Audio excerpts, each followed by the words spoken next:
Julian of Norwich, born in 1342, stands as one of medieval England's most compelling and enigmatic religious figures. Although historical documentation of her life is limited, Julian's work and her theological insights have had a profound and lasting impact on Christian mysticism and religious literature. Her major contribution to religious thought is encapsulated in Revelations of Divine Love, the earliest known book written by a woman in English. This text not only provides insights into her spiritual experiences but also showcases her progressive and compassionate interpretation of Christian doctrine. The backdrop of Julian's life was one of turmoil and upheaval. Born in the midst of the 14th century, she witnessed the Black Death that swept through Europe, decimating populations and leaving a trail of profound social and economic disruption. The plague, which struck Norwich in 1348 and again in later years, created a climate of fear and uncertainty. Julian's perspective on suffering and divine love must be understood within this context of existential angst and pervasive mortality. The events of her early life likely contributed to the themes of suffering, redemption, and the nature of God's love that permeate her theological work. Julian of Norwich was not her actual name. It was derived from the Church of St Julian in Norwich, where she lived as an anchoress. Anchoresses were religious recluses who chose a life of solitude and contemplation, often in cells attached to churches. This role provided Julian with the space to dedicate herself fully to prayer, meditation, and writing. While her exact social background remains unknown, her access to education suggests she may have come from a relatively well-off family or may have received sponsorship from the church or local nobility.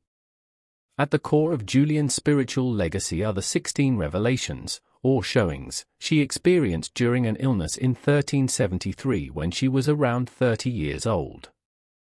Believing herself to be near death, she had a series of mystical visions that profoundly influenced her understanding of God and faith.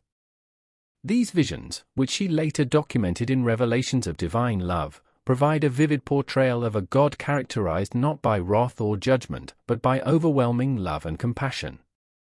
Her most famous assertion, "All shall be well, and all shall be well, and all manner of things shall be well," encapsulates her theology of hope and assurance in divine love, which stood in stark contrast to the prevailing religious attitudes of her time that often emphasized sin and divine punishment. Julian's writing challenged contemporary notions of a vengeful God. Instead, she presented an image of God as a nurturing, even maternal, figure, a radical and comforting vision in a period marked by hardship and fear.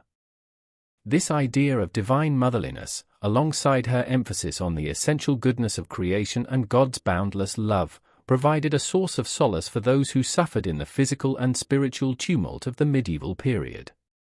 Her reflections offered a counter-narrative to the more austere interpretations of Christianity that were dominant in the late Middle Ages.